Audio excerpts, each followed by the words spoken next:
They say at 83, you've seen everything. I used to believe that. 41 years in commercial real estate. I had sat across the table from liars, manipulators, desperate men, greedy men, men who smiled like they were your friend right up until the moment they weren't. I had developed, or so I believed, an instinct for it, a kind of early warning system built from 4 decades of hard experience. I was wrong. At 79 years old, 4 years into my retirement, I almost lost $400,000 to a scam so well constructed that looking back on it now still unsettles me. Not because it was sophisticated, not because the people who built it were particularly clever, but because they knew exactly which part of me to aim at.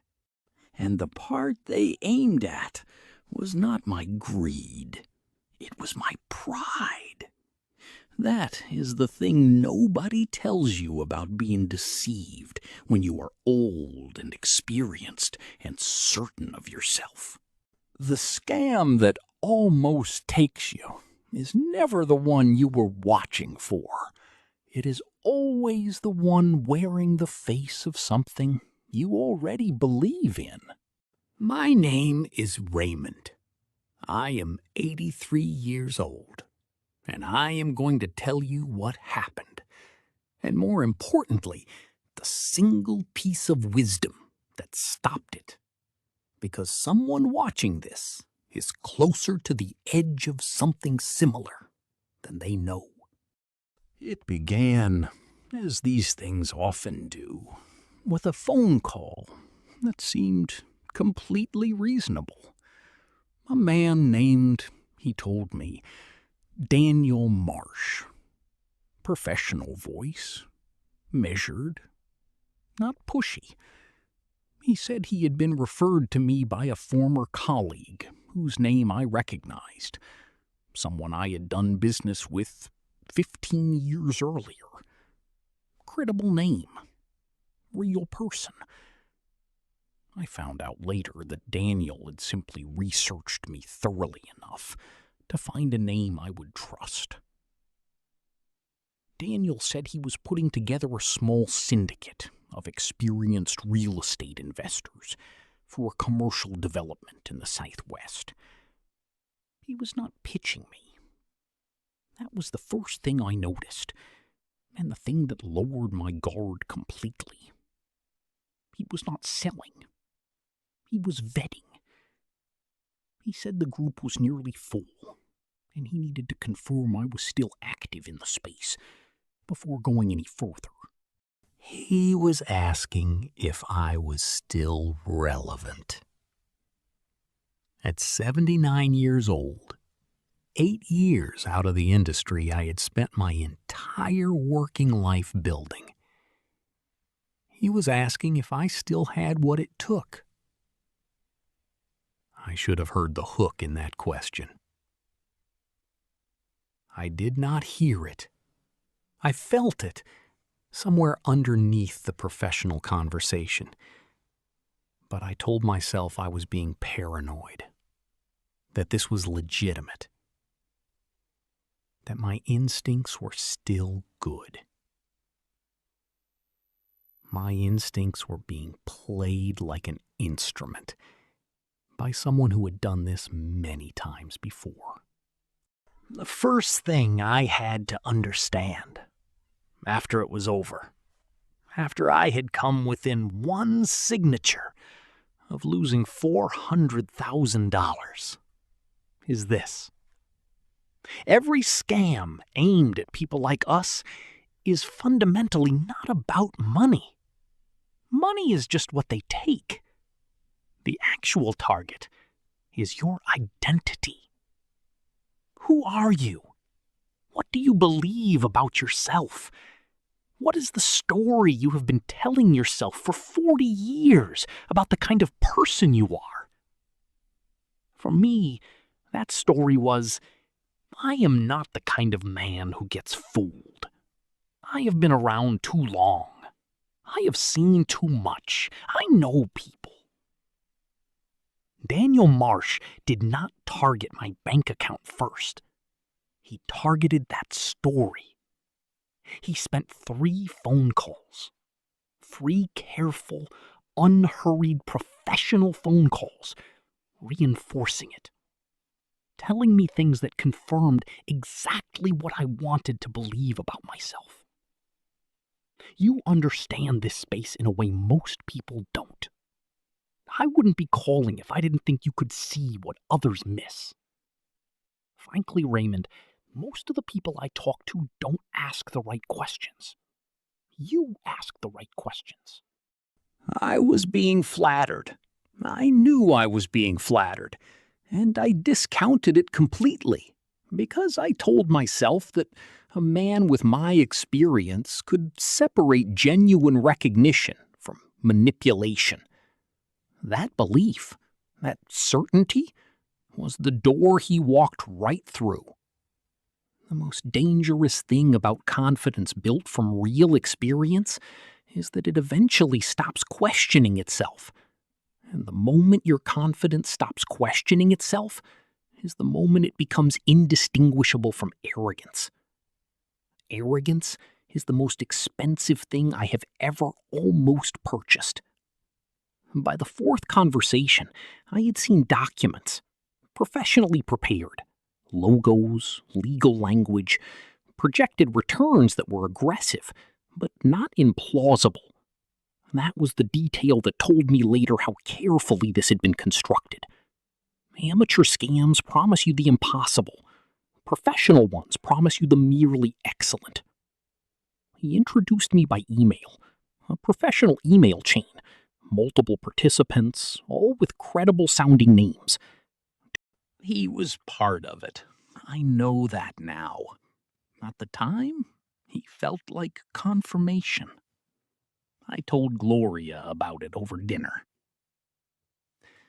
This is where I want to stop, because what happened next is the reason I did not lose $400,000. And it had nothing to do with my instincts, my experience, or my ability to read people. It had to do with Gloria asking one question. Gloria is not a businesswoman. She will tell you that herself. She spent her career as a school librarian.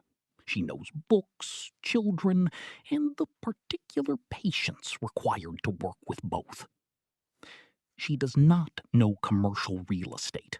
She does not know investment structures or syndication or projected IRR or any of the language I had been swimming in for 41 years.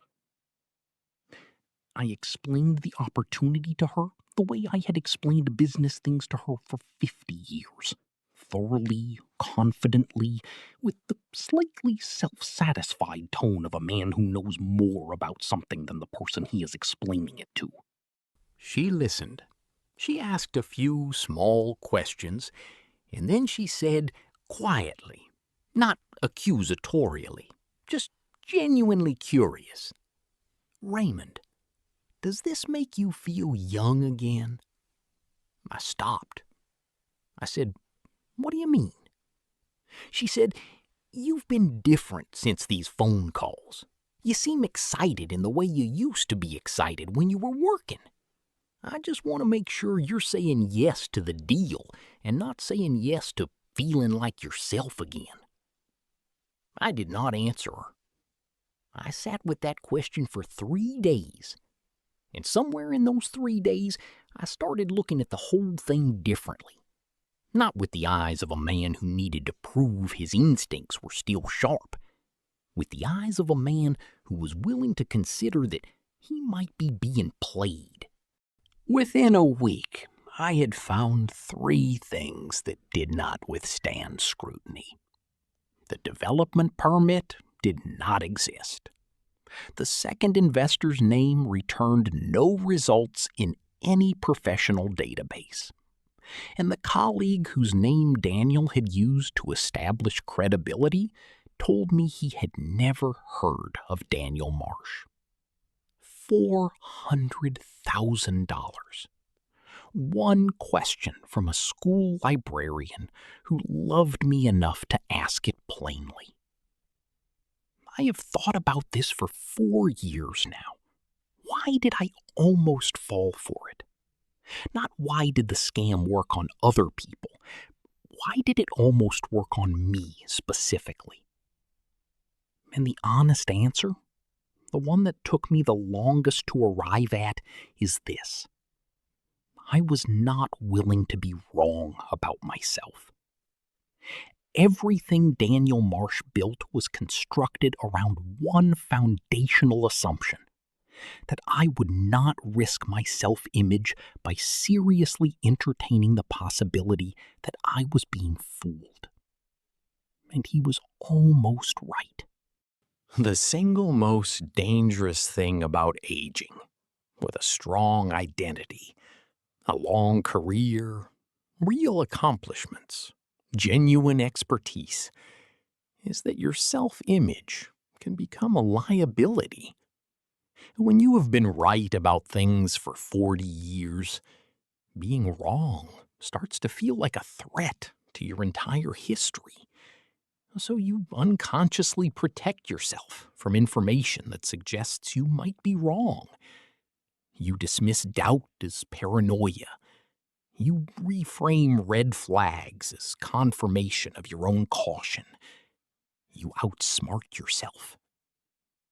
The willingness to be wrong, genuinely, completely, humiliatingly wrong, is not a weakness.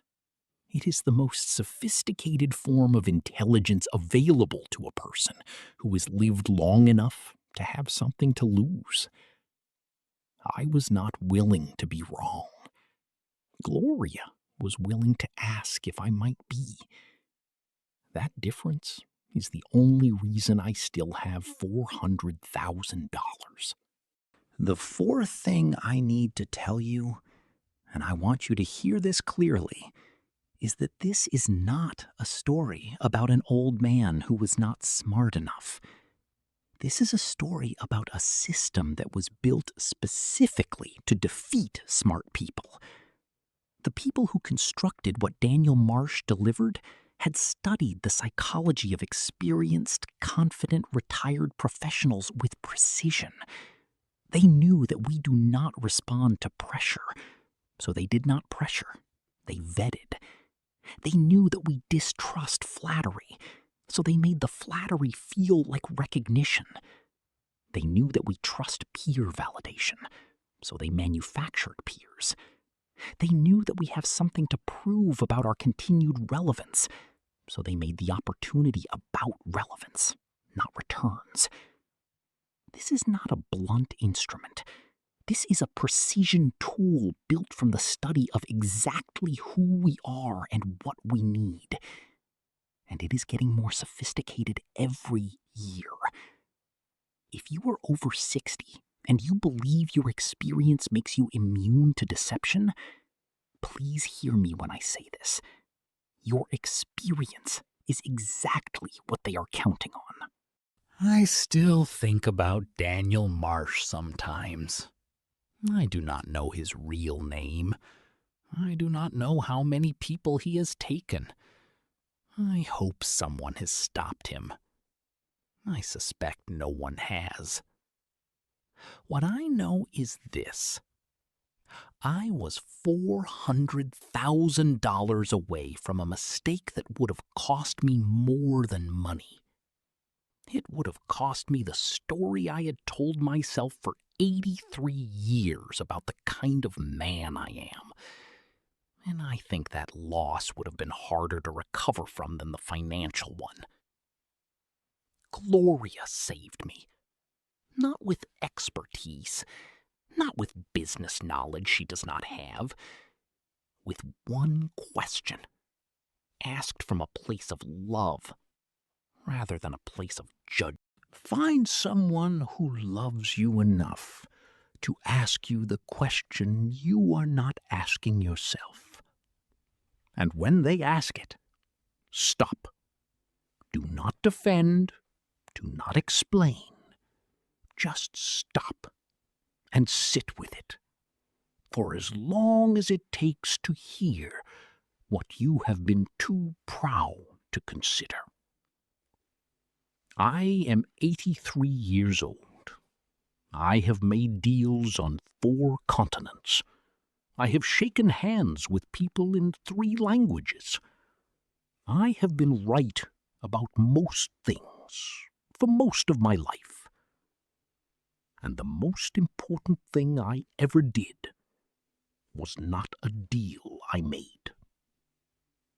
It was the one I walked away from, because my wife asked me one question over a dinner I almost did not deserve.